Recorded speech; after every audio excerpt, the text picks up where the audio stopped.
Hola, buenos días. Bienvenidos a INCAE Business School. Mi nombre es José Luis Amaíz. Aquí también nos acompaña el profesor Octavio Martínez y mi compañera Celeste Cardosa. Vamos a esperar unos minuticos para que se terminen de ingresar. Mientras, quería que por favor me escribieran en la sección de Q&A que me están escuchando bien y también de dónde nos acompañan, por favor, para irlos leyendo y que todo esté funcionando en orden. Aquí ya empezaron a escribir. Todo ok, Fabricio, muchísimas gracias.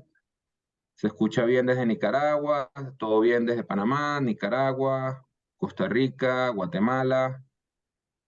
Aniela Evans nos dice desde Nicaragua, desde Ecuador. Uy, mira Guillermo Pacheco desde Washington, D.C. Buenísimo. Elvis Montenegro desde Guatemala. Excelente. Ya tenemos 180 personas conectadas. Hoy tendremos un webinar con el profesor Octavio y estaremos hablando sobre la transformación estratégica ante los retos del futuro. Y antes de empezar, la idea, les voy a presentar al profesor un poco de la biografía y luego tendríamos una conversación con el profesor alrededor de unos 45 minutos. Luego viene una sesión de preguntas y respuestas. Por favor, siéntese libre de escribir en cualquier momento en la sección de Q&A para poder leer las preguntas al final. Entonces, el profesor Octavio Martínez Argüello es profesor de estrategia en INCAE Business School. Obtuvo un doctorado en estrategia de negocios en la Universidad de Toronto, Rodman School of Management. Tiene además un MBA con alta distinción de INCAE Business School y una licenciatura en Ingeniería Industrial cum laude de la Universidad Americana UAM. Ha sido consultor en formulación e implementación de estrategias en diferentes sectores en Latinoamérica. Es socio de BAC y Asociados, que es una firma de consultoría especializada en la transformación estratégica de empresas. Sin más, profesor, los dejo con usted para que inicie la presentación.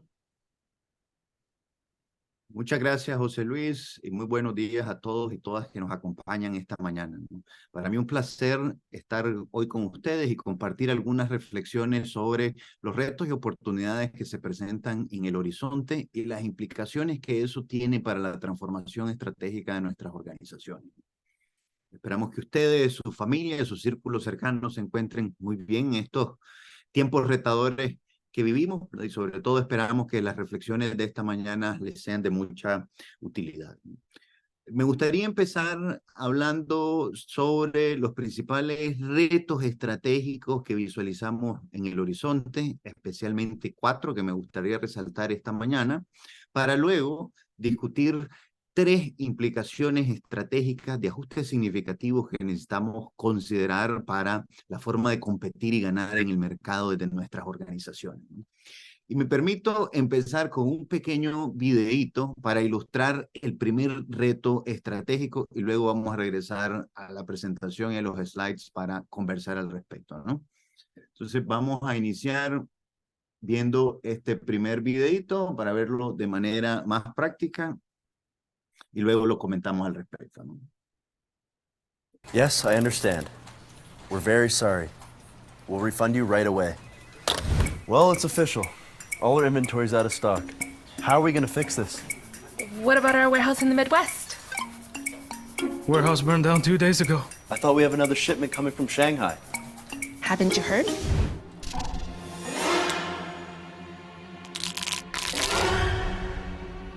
Do we have any local suppliers? They moved to India. Other shipments in transit? Hurricane Lucinda. Okay, if we pull budget Gone. what about...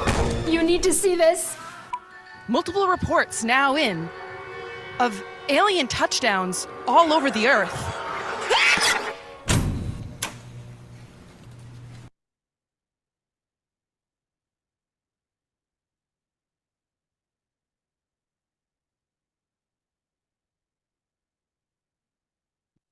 Un primer reto estratégico que me gustaría resaltar es este entorno, que algunos llaman el entorno VUCA, ¿no? Un entorno altamente volátil, incierto, ambiguo, que representa disrupciones más frecuentes para las operaciones de acuerdo a estos factores que vemos en el entorno. Otro elemento a considerar en relación a los riesgos de disrupciones tienen que ver con los crímenes cibernéticos, que en esta década del 2015 al 2025 esperamos que ese costo básicamente se va a multiplicar por 4, ¿no? Alrededor del 2015 se estimaba el costo que genera todo este tipo de crímenes cibernéticos un poco más de $2,5 billones. Aquí me refiero a billones en español, ¿no? Es decir, 2,5 millones de dólares, ¿no? El costo estimado para el año 2025 va a andar alrededor de los $10 billones. Esto puede significar una de las pérdidas de riqueza económica ocasionadas más grandes, digamos, por diferentes factores. Es inclusive mayor que el daño que infligen los desastres naturales cada año, ¿no? Y es un monto superior, por ejemplo, al comercio de drogas ilegales a nivel global, ¿verdad? Y todas combinadas. O sea, realmente esto va a ser uno de los retos importantes hacia adelante en el futuro, ¿no? Ahora bien, ¿no? En este contexto de mayor incidencia de disrupciones en las cadenas de suministro, ¿verdad? Esto ha llevado al sector empresarial y a los líderes globales a repensar el modelo productivo de China como la fábrica del mundo y los demás países como consumidores o clientes de esa fábrica, ¿verdad? Esto está abriendo la oportunidad de nearshoring o reubicación de actividades productivas que anteriormente se ubicaban principalmente en China y algunos países asiáticos, a traerlas a países anfitriones, plataformas exportadoras más cercanas a los mercados de destino, ¿no? En el caso de la región latinoamericana, ese mercado más importante claramente es Estados Unidos. Un estudio muy interesante que hizo el Banco Interamericano de Desarrollo hace un poco más de un año estima que las oportunidades de incremento de exportaciones en bienes y servicios para la región de Latinoamérica y el Caribe se estimen alrededor de $78,000 millones al año en lo que ellos llaman los quick wins, es decir, en actividades productivas que ya realizamos en nuestra región, que sería relativamente más sencillo escalarla y empezar a atender con mayores volúmenes a esos mercados de destino. Las oportunidades de utilizar esto además como una plataforma para transformar nuestra matriz productiva, realizar actividades de mayor valor, mayor sofisticación, ¿verdad? Que es un proceso que toma más tiempo, todavía amplía significativamente esos 78,000 millones, ¿no? Podría ser un factor multiplicador, ¿no? Sin embargo, eso sería un proceso de largo plazo, ¿no? Pero en esas oportunidades de corto y mediano plazo estamos hablando casi de $80,000 millones en exportaciones de bienes y servicios desde nuestra región, ¿no? En ese estudio se resalta que el principal ganador podría ser México, ¿no? México por sus condiciones, con un tratado de libre comercio con Estados Unidos ya de casi 30 años, su mayor proximidad geográfica al país de destino, mayor integración de sus cadenas de valor con cadenas que se encuentran o plantas productivas que se encuentran en el sur de Estados Unidos, le facilita aprovechar más rápidamente estas otras oportunidades, ¿no? Pero toda Latinoamérica también tiene oportunidades y en Centroamérica también son muy significativas en el corto plazo, en el sector textil, en la agroindustria, en equipos médicos y de precisión, particularmente para Costa Rica, y en servicios, procesos de negocio, servicios basados en conocimiento y outsourcing de otras actividades que podemos ofrecer desde nuestras plataformas productivas, ¿no? Y noten que esto es algo que ya está pasando y a muchos de nuestros países empiezan a beneficiarse con este proceso de nearshoring y friendshoring, como le llaman otros, ¿no? De compañías multinacionales o fabricantes que están buscando nuevos destinos desde donde producir, ¿no? Noten cómo se ha dinamizado la atracción de inversión extranjera directa en Latinoamérica, sobre todo en el último par de años, ¿no? Luego de una década en declive, básicamente desde el 2010 o 2011 hasta el 2020, básicamente cada año tuvo un menor monto de inversión extranjera directa en nuestra región, ¿verdad? Y vemos como en el 2021 y sobre todo en el 2022 tenemos ese punto de inflexión, ¿no? De manera que en el 2022 ingresaron a América Latina y el Caribe casi 225 mil millones de dólares en inversión extranjera directa, lo cual representa un incremento del 55% en relación a la inversión registrada en el 2021, y este es el máximo valor histórico que se ha alcanzado desde que se tiene registro, ¿no? Entonces, en un contexto de mucha incertidumbre y complejo, algo que sí ha logrado la región en ese último año es empezar a aprovechar estas oportunidades de nearshoring que abren también oportunidades de negocio en nuestros países, ¿no? Algo también muy interesante en ese flujo de inversión, sobre todo en este último par de años, es que también la composición ha cambiado, ¿no?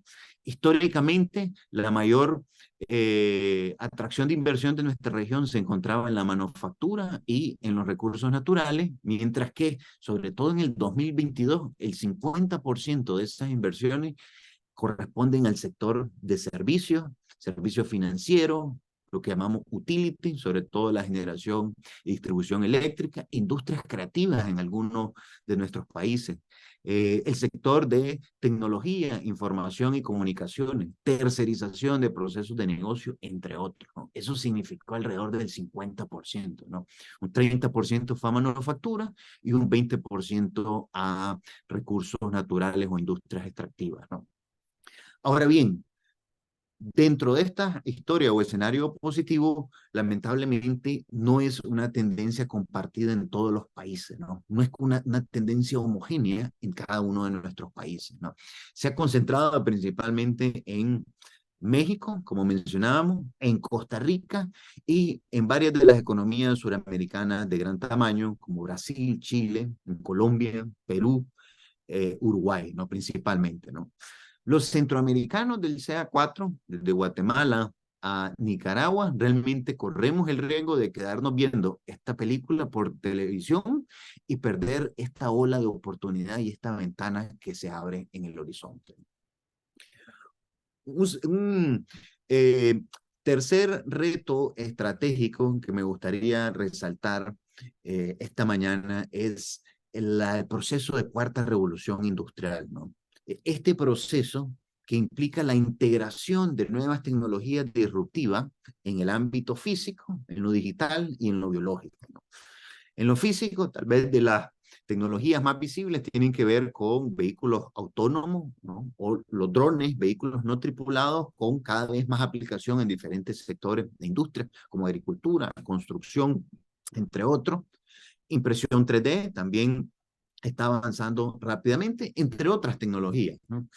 En la dimensión digital, tal vez la que ha tenido mayor visibilidad este año tiene que ver con la inteligencia artificial y particularmente con la inteligencia artificial generativa que nos habilita para potenciar la productividad y automatizar o dar capacidades cognitivas automáticas que anteriormente eran impensables, ¿verdad? Y tengo un videito para ilustrar eso también, ¿no? Y en las tecnologías biológicas, tal vez lo principal ha sido los avances en secuenciación de ADN y sobre todo biología sintética, ¿no? Que permitió que en el contexto de la pandemia desarrolláramos vacunas en tiempo récord, básicamente, ¿no?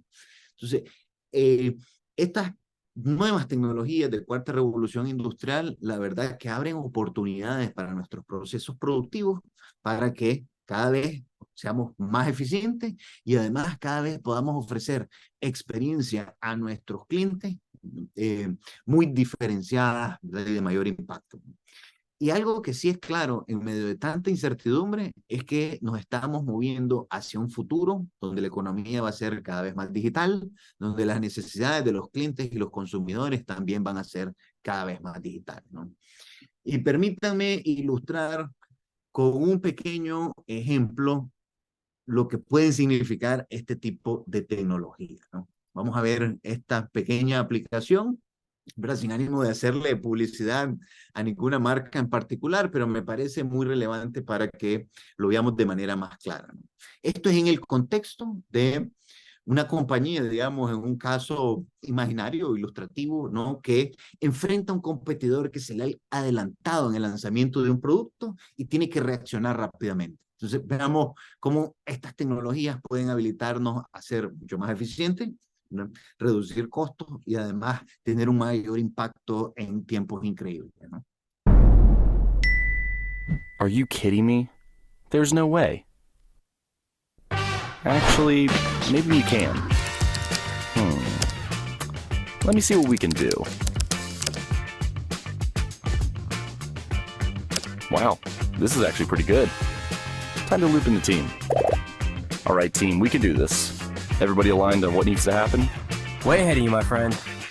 Let's select engineering, write technical specifications doc, fill this out, and generate. Whoa. Got it. My turn. I'll select design, brainstorm user journeys, fill in the details, generate, and we're good to go. All right, let's do this. Select marketing, outline email campaign, add my details, and go. Sweet. Wow, way to go, team. Now, what about the announcement blog? Okay, let's give this a shot.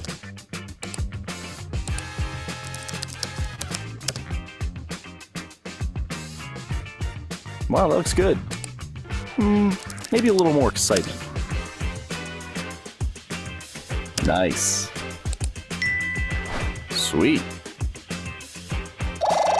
Oh wow, that is a lot of praise.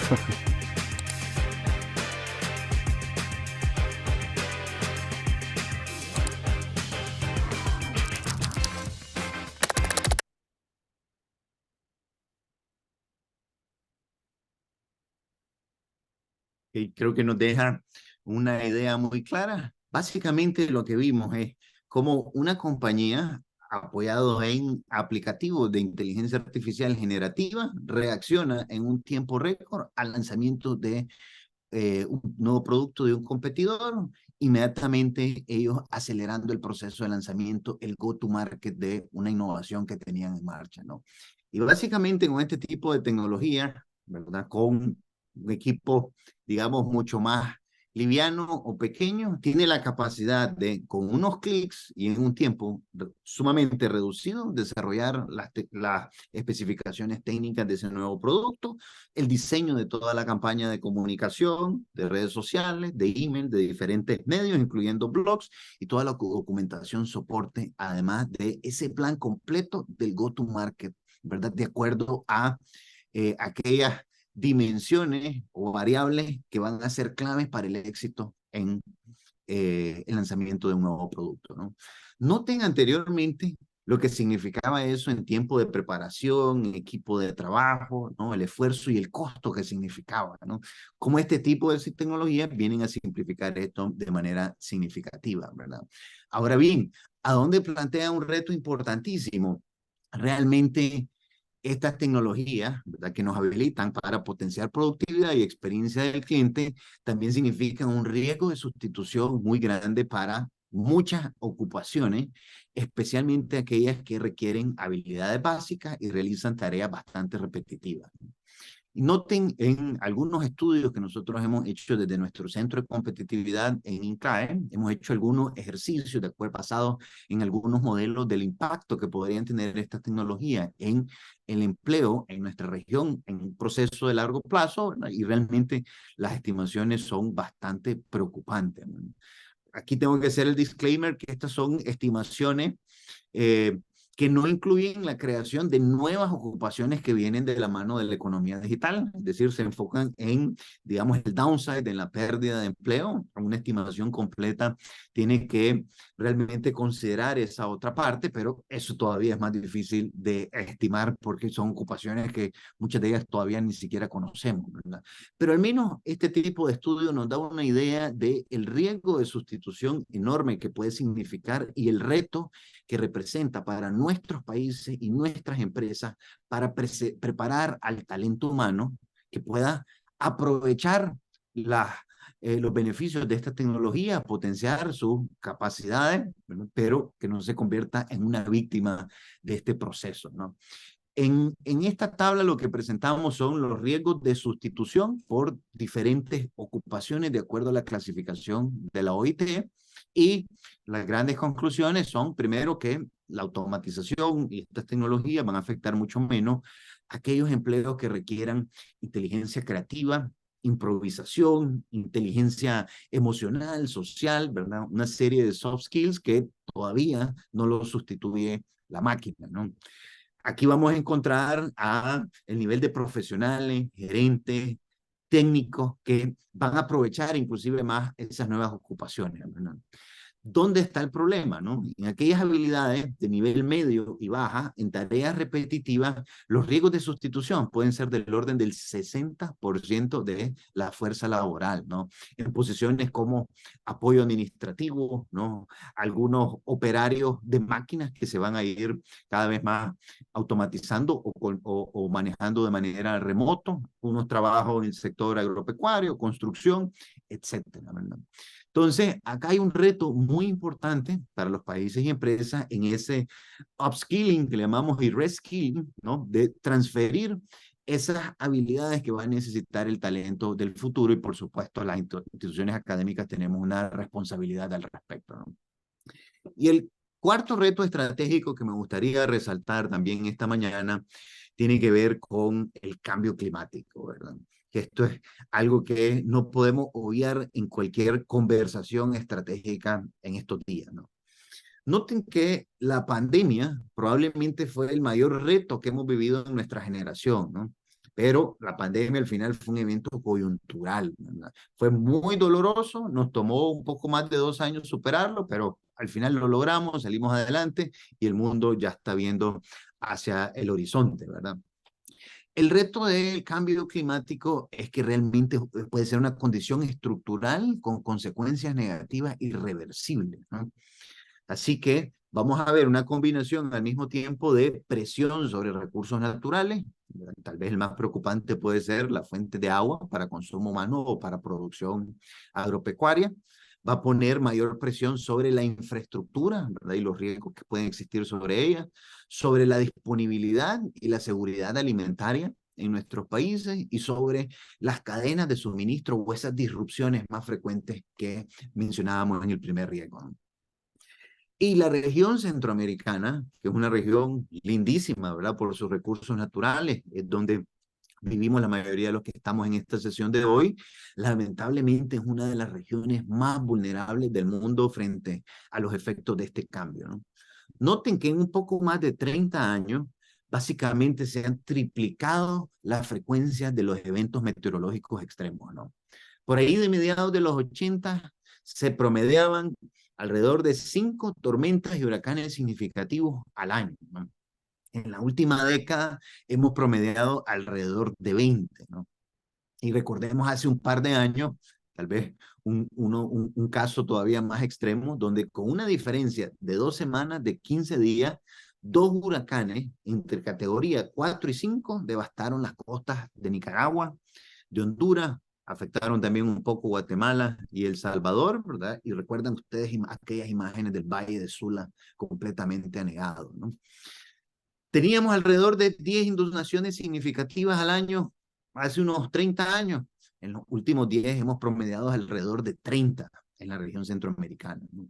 Y los episodios de sequía, temperaturas extremas también están siendo cada vez más frecuentes, ¿verdad? Y muestra de ello es que este año nos estamos enrumbando a ser el año con las temperaturas promedios más altas de la historia, ¿no? Así que el cambio climático también plantea retos muy importantes para nuestros países y nuestras empresas, ¿no? Ahora bien, tal vez lo más interesante, y me voy a saltar un poco a esa parte, ¿no? ¿Qué hacer o qué implica esto en términos de ajustes estratégicos para nuestras organizaciones y nuestras empresas, ¿no? La verdad que plantean diferentes áreas de trabajo muy importantes, pero hoy nos gustaría resaltar 3 de aquellas que son las más centrales, ¿no? Nosotros somos de la filosofía y estamos convencidos que las organizaciones que van a ser más exitosas en el futuro van a ser aquellas que tengan la capacidad de, primero, desarrollar resiliencia, segundo, irse transformando digitalmente para responder a estas tendencias y oportunidades que vemos en el entorno, y tercero, aquellas que hagan una mayor apuesta estratégica por la sostenibilidad en sus modelos de negocio. Y permítame ampliar un poquito en estos tres grandes ajustes estratégicos. En primer lugar, permítanme resaltar la importancia de la resiliencia, ¿no? Y permítame ilustrarlo con un estudio que realizamos en el año 2020, por ahí del segundo semestre, en el contexto de la pandemia, ¿no? Que lo hicimos de IDENCAE, ¿no? Y entre diferentes preguntas que le hacíamos a una muestra bien grande de empresas latinoamericanas, una de ellas era la que presentamos acá, ¿no? Que si su organización contaba con un plan formal y explícito de gestión de riesgo y continuidad de negocio. En ese entonces, el 40% nos decían que sí, la mayoría nos decían que no, alrededor del 55% de los que respondieron, ¿verdad? Ahora, lo interesante de esto es qué es lo que estaba pasando con la caída en ventas que ellos estaban experimentando en ese año de pandemia, ¿no? Básicamente había una ventaja, un delta en términos de ventas para aquellas compañías que se habían preparado previamente con planes de gestión de riesgo y continuidad de negocio para responder frente al siniestro que se les presentaba en ese contexto, ¿verdad? Y eso se repite en diferentes tipos de siniestros, ¿verdad? Como los que mencionábamos anteriormente, ¿no? Podríamos hablar de eventos de la naturaleza, ¿verdad? Como esos huracanes, inundaciones, protestas sociales que vemos de manera frecuente en nuestros países. Podrían ser ciberataques.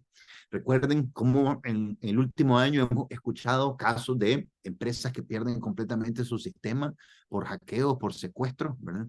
Tal vez siendo uno de los casos más visibles y preocupantes, la Hacienda de Costa Rica, que por más de un mes, ¿verdad? Por varias semanas perdió completamente el control y fue víctima de un ciberataque, ¿verdad? Y ese patrón se repite en diferentes empresas, ¿verdad? De casos que sabemos o inclusive un grupo tal vez más grande que no se hacen públicos, ¿no? Esa tensión geopolítica, eventos bélicos, esos conflictos que surgen en diferentes momentos que plantean disrupciones en el horizonte, ¿no? Ahora bien, entonces, ¿qué significa esto de la gestión de riesgo y continuidad de negocio? Bueno, es básicamente un enfoque preventivo, no proactivo, ¿verdad? De identificar esos posibles riesgos para nuestro negocio frente a los diferentes tipos de riesgos, analizar qué actividades y procesos son los que están más expuestos, ¿no? Valorar la magnitud de los riesgos, ¿verdad? ¿Dónde me puedo ver más afectado? ¿Cuánto puede significar eso en términos de valor en riesgo para diferentes actividades, operaciones? Diseñar soluciones y sobre todo fortalecer las capacidades organizacionales para responder y gestionar esos impactos o esos riesgos cuando se materializan, ¿verdad? Y hay una serie de metodologías para hacer esto, ¿verdad? Y por supuesto que desde INCAE y diferentes organizaciones se puede apoyar para esto, ¿no? Y notemos la importancia de este tipo de lógica en el siguiente video que vamos a compartirles también, ¿no? Entonces vamos a escuchar un poco de la historia de Procter & Gamble en la gestión de algunos eventos meteorológicos extremos y particularmente en el contexto de huracanes, ¿no? So these are pictures from the 2017 hurricane season. And in 2017, just as a very sad reminder, we had Hurricane Harvey and then we had Hurricane Irma, a very difficult time.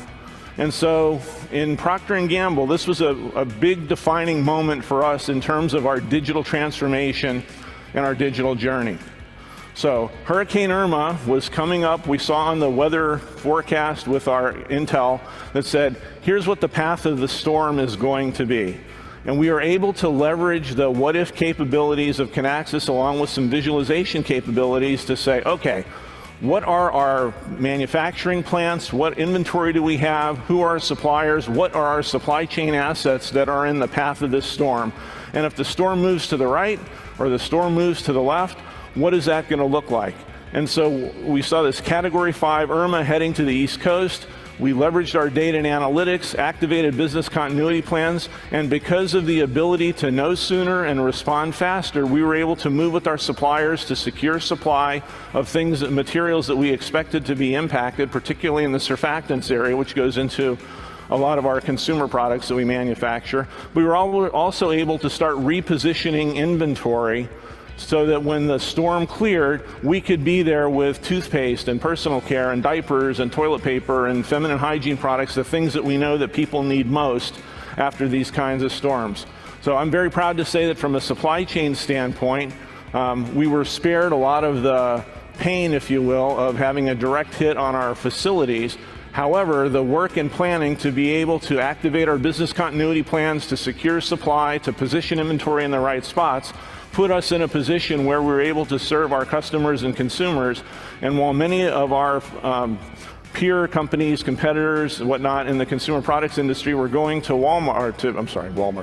we're going to Wall Street and saying, hey, we're going to have problems with our P&L. Walmart can do that to you too. With our P&L as a result of this storm, you know, our company was asking, you know, should we be going to Wall Street as well? And we said no, because of the capabilities that we have. Here's what's going to happen. Here's where we've reformulated. Here's where we put business continuity plans in place. And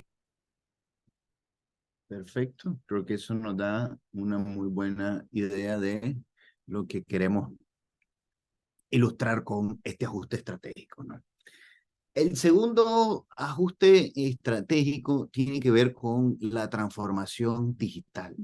Y transformación digital desde un sentido integral, ¿verdad? No nos referimos simplemente a digitalización, incorporación de tecnología para automatizar procesos, sino la transformación del modelo de negocios completo, ¿no?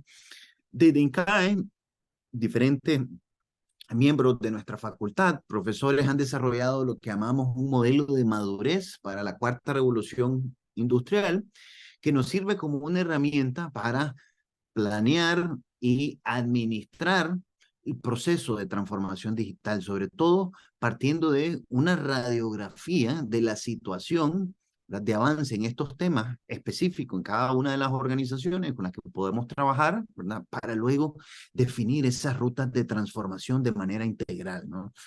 Y estas imágenes que aparecen en este slide ilustran un estudio que nosotros hicimos desde INCAE en una muestra de 65 empresas en Costa Rica, en el sector de manufactura y logística sobre todo, ¿verdad? Empresas que pensamos que son, digamos, más sofisticadas que el promedio de las empresas del país, pero aún así su nivel de avance en estos temas apenas superaba el nivel de principiante. Tenía una calificación en promedio ligeramente superior a 4 en una escala de 10, que eso los ponía empezando o entrando a un nivel intermedio, ¿no? Y cuando entrábamos a cada una de las dimensiones del modelo, que son las que se plantean acá en este gráfico, encontramos también patrones muy interesantes que ilustran algunas de las brechas más importantes que tenemos en nuestras empresas hoy en día, ¿no?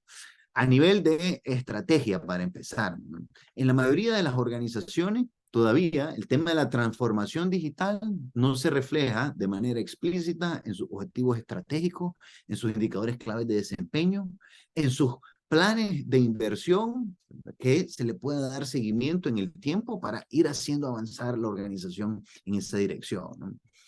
Encontramos también brechas en inteligencia de datos muy importantes, ¿no? Hay una recolección y almacenamiento generalizado de datos, digamos, eso sí, es un aspecto que en general las empresas manejan bastante bien. Sin embargo, menos del 50% de los datos son utilizados para generar analítica y para informar la toma de decisión estratégica y operativa a nivel de las organizaciones, ¿verdad? Y en parte porque eso requiere ir incorporando capacidades analíticas más sofisticadas, ¿no? Analítica predictiva, prescriptiva, capacidades de inteligencia artificial, y ahí realmente hay brechas muy importantes, ¿no? A nivel de la interoperabilidad del sistema, ¿verdad? Encontramos sistemas de cómputo en la mayoría de los procesos de su cadena de valor, pero un factor en común es la coexistencia de diferentes aplicativos o sistemas que no necesariamente se hablan entre ellos, lo cual limita la interoperabilidad y tener un entendimiento, lectura end-to-end de su cadena de valor, ¿no? A nivel de automatización y digitalización, encontramos que solo 1/3 de los procesos que ya podrían estar digitalizados y automatizados lo estaban. Entonces, una brecha importante, ¿no? A nivel de tecnologías 4.0, encontramos que en general las empresas conocen, ¿verdad? Y están interesados en las importancias de la tecnología, ¿verdad? Como un concepto general, pero todavía no conocen y no han identificado cuáles son las tecnologías específicas relevantes para su naturaleza y para su estrategia, ¿verdad? Mucho menos haberlas incorporado, ¿no? A nivel de talento, eso era una fortaleza, la principal fortaleza que encontramos en esta muestra de empresas, realmente un talento con habilidades generales bastante avanzadas, pero con brechas específicas en las habilidades digitales de la economía de cuarta revolución industrial, ¿verdad? Y donde estaba la brecha más importante era a nivel de lo que llamamos productos inteligentes, ¿no? La incorporación de ya características, especificaciones o atributos digitales en el portafolio de nuestros productos o servicios, ¿verdad? Ahí es donde la brecha era más importante, ¿verdad? Entonces, tenemos que ir incorporando como un elemento central en nuestras estrategias esta lógica de transformación digital de manera integral para ir haciendo evolucionar a nuestras organizaciones a lo que va a demandar la economía del futuro, ¿no? Y un tercer ajuste estratégico que nos gustaría resaltar esta mañana tiene que ver con una mayor apuesta por la sostenibilidad, ¿no? Y aquí noten, ¿verdad?, algo que yo creo que ha cambiado en la mentalidad de los empresarios, de las escuelas de negocios y en general de los ciudadanos en el siglo XXI, ¿no? Las empresas, las organizaciones tienen un rol en la sociedad que va más allá de generar riqueza individual, ¿no? Tenemos una responsabilidad de llenar necesidades de nuestros clientes, de ser responsables con las comunidades en las que vivimos y en las que operamos, ¿no? Y eso lo que nos demanda es que la sostenibilidad tiene que ir tomando un rol cada vez más estratégico en nuestras organizaciones, ¿no? Y aquí no nos referimos a filantropía, ¿verdad? O un proyectito de responsabilidad social, sino la sostenibilidad como un eje central del modelo de negocio. Y permítame ilustrar esta idea con este gráfico o esta metodología que propone el MSCI, que es una importante compañía de asesoría financiera y de índice bursátil. Ellos lo que proponen en su metodología ESG, que es algo que suena mucho hoy en día, cuáles son los principales temas que debemos considerar en las dimensiones ambientales, sociales y gobernanza, ¿verdad? Nos ofrecen un menú, ¿verdad? Y aquí la reflexión es qué puede ser relevante para la naturaleza y la estrategia de nuestro negocio, ¿verdad? Y cuáles deberían ser áreas de enfoque central, ¿verdad? No se trata de tratar de abarcar y hacer todo, ¿no? Sino se trata de incorporar en nuestro modelo de negocio aquellos que tienen un mayor rol en la intención estratégica de los mismos, ¿no? Por ejemplo, dice el MSCI, ¿no? Si usted está en una industria de refresco, ¿no? Usted es un embotellador, usted fabrica bebidas, ¿verdad? Usted en la dimensión ambiental, ¿verdad?, puede tener un impacto positivo en la dimensión de cambio climático, reduciendo su huella de carbono. Eso tal vez es una constante en las diferentes industrias, ¿verdad? Pero algo específico para este tipo de sector, por ejemplo, es en términos de la gestión de recursos naturales, ¿no? Tiene una responsabilidad primordial sobre el estrés hídrico y el uso cada vez más eficiente del recurso agua, ¿no? Que va a ser un recurso relativamente escaso en el futuro, ¿no? También, si estamos en un negocio de bebidas, tenemos una responsabilidad en la dimensión de gestión de contaminación y residuos, particularmente con la gestión de los materiales de empaque y ese tipo de residuos. Debemos estar enfocados en la innovación de empaques más amigables con el medio ambiente o sistemas de recolección, de reciclaje que reduzca el impacto que va a generar nuestro mismos empaques, ¿no? La dimensión social, ¿verdad?, capital humano, salud y seguridad, ¿verdad?, es un elemento que todos podemos contribuir independientemente del negocio, pero si usted está en una industria de alimentos y bebidas, ¿verdad?, tiene una oportunidad única en contribuir con innovación y productos que contribuyen a la nutrición y la salud de la población, de los clientes, de los consumidores, ¿verdad? Son elementos centrales y naturales para la estrategia de su negocio, ¿no? Y en el pilar de gobernanza, la verdad que ahí La verdad que esos son de aplicación general, ¿verdad? Con buenas políticas y prácticas de gobierno corporativo, por la responsabilidad que tiene la organización, la dirección con sus diferentes grupos de interés, ¿verdad? Además de los temas relacionados a un comportamiento ético en los negocios y transparente en la dimensión tributaria, ¿verdad? Entonces acá la reflexión, ¿verdad? De nuevo, no es que nos vamos a convertir en filántropos, ¿verdad? O una visión meramente altruística, sino realmente convencidos que para el futuro y el éxito de nuestros negocios en el largo plazo, la sostenibilidad va a tener cada vez un rol más central, ¿verdad?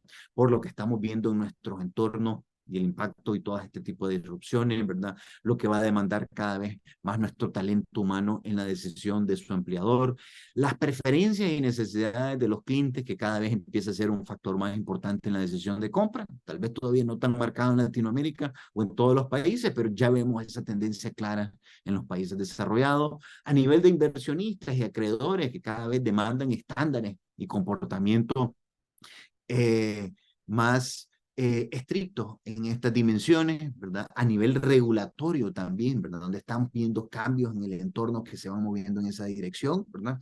Y los países europeos que ya van avanzando, por ejemplo, en regulación y estándares a los productos que ellos van a importar de diferentes orígenes para demandar una serie de estándares que si no empezamos a considerarlos y preparar nuestras organizaciones, corremos el riesgo de perder ese mercado, ¿no?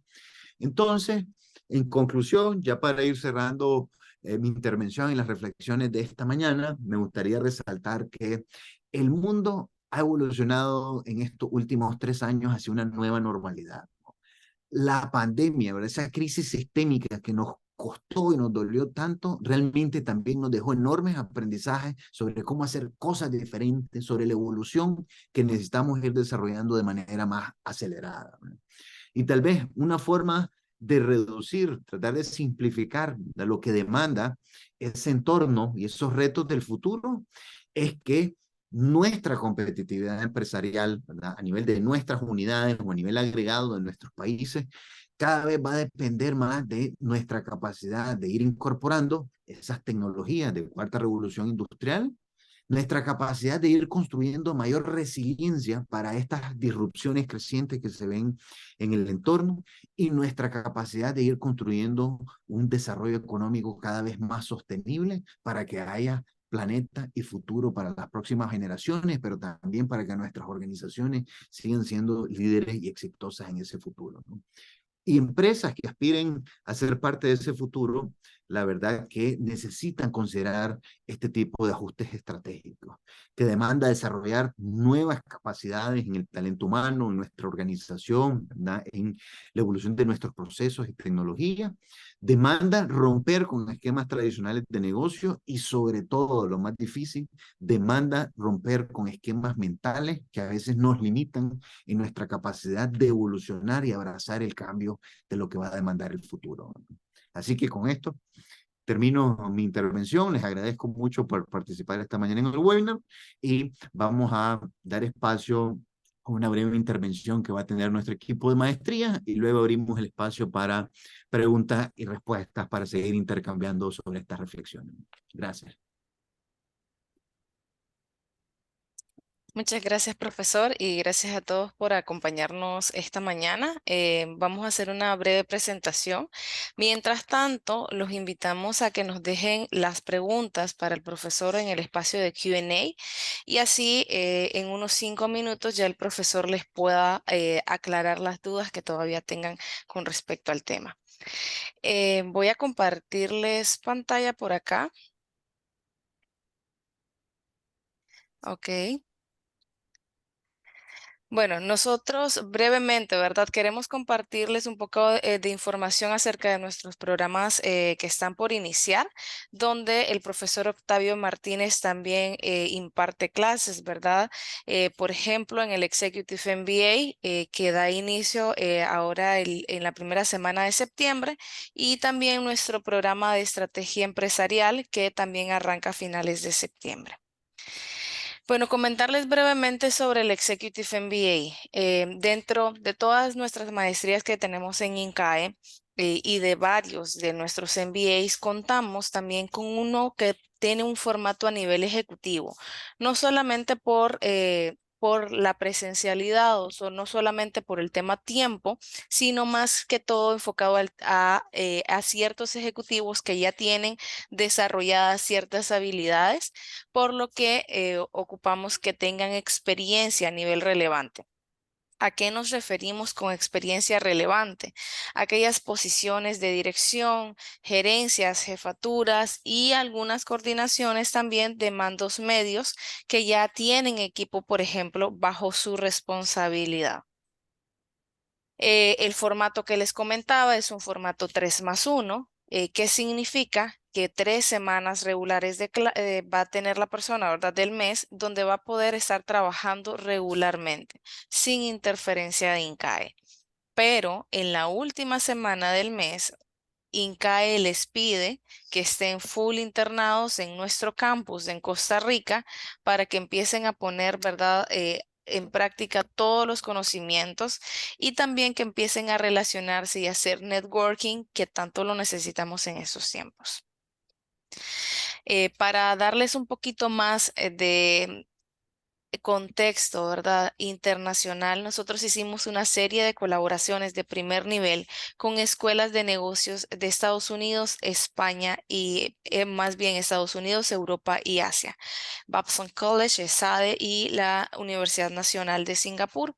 Por lo que al final esta maestría nos brinda una visión global de cómo se hace negocios, ¿verdad?, pero manteniendo el contexto latinoamericano, porque al final es donde estamos ejerciendo.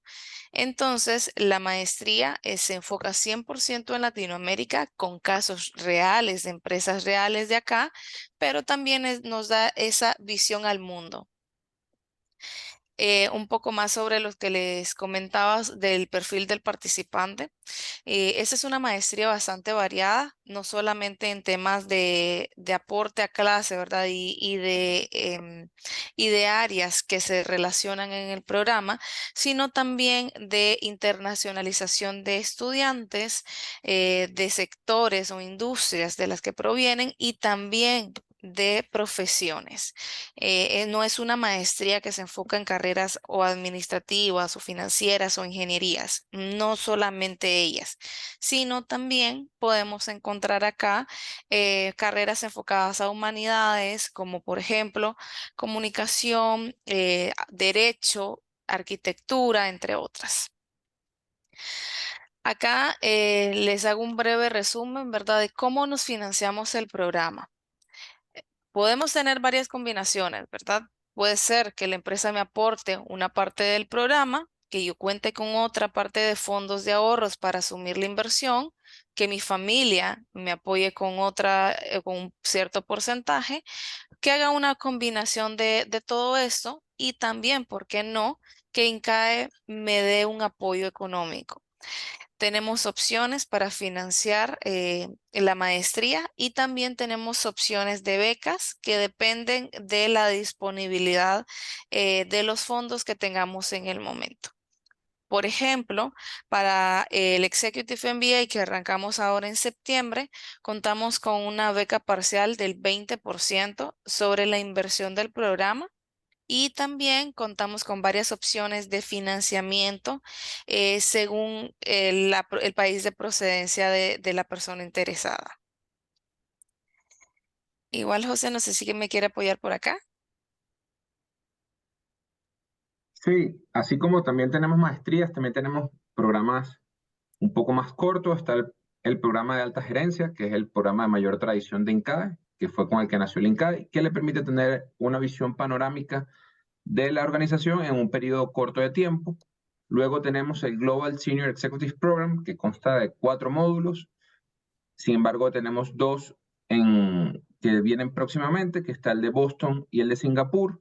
Luego está el de gerencia con liderazgo. Y por último, está el programa de estrategia empresarial, donde el profesor Octavio es codirector académico y es profundizar 5 días presenciales aquí en el campus sobre estos temas que estamos viendo hoy, sobre formulación, implementación y operacionalización de la estrategia empresarial y corporativa. Excelente. Bueno, acá les dejamos también el código QR para que ustedes puedan escanearlo. Aprovechen ahorita, ¿verdad? O le toman una foto y este código les lleva directo a la página web de INCAE, donde pueden encontrar todo el portafolio que estamos trabajando para este segundo semestre del año y también parte del próximo año.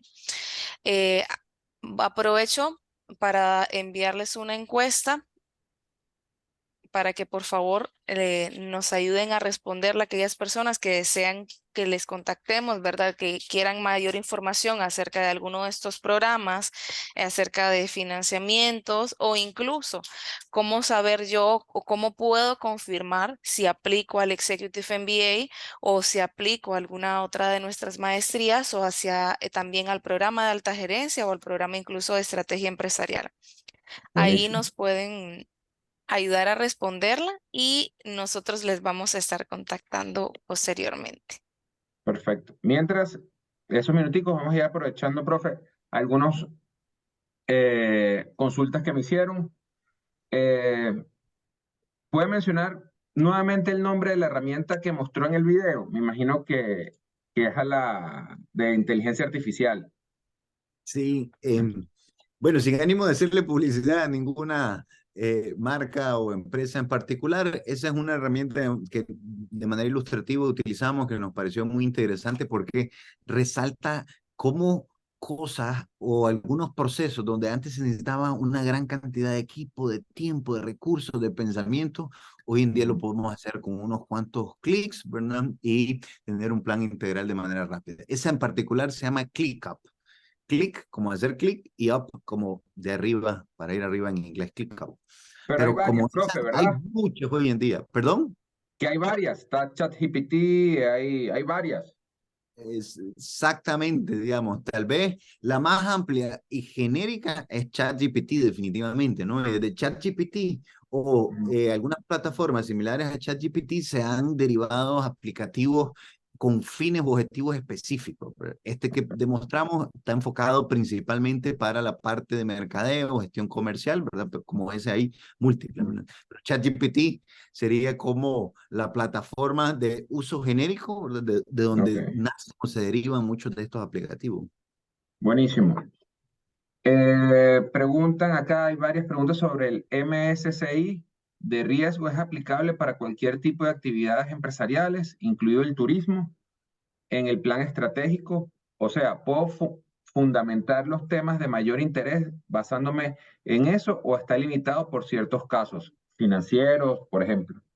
Sí, no, es una metodología de uso general, digamos, ¿no? Lo que plantea es una forma para pensar de manera más estructurada en las dimensiones ESG, ¿no? De ambiente, social y gobernanza, ¿verdad? Que algo que se habla mucho, pero a veces es un poquito abstracto y ambiguo qué significa, ¿verdad? Dentro de cada una de las dimensiones, las áreas de intervención o acciones, ¿no? Entonces el esfuerzo que hizo MSI en esta metodología es tratar de manera concreta definir cuáles eran esos factores o variables relevantes en cada una de ellas de manera general, ¿verdad? Siendo muy incluyente para diferentes sectores e industrias, los cuales van a ser relevantes específicamente para cada empresa, ¿verdad? O industria, dependiendo de la naturaleza del sector, ¿verdad? Hay muchas de esas dimensiones o factores que tal vez no hacen sentido para algunos tipos de negocio, ¿verdad?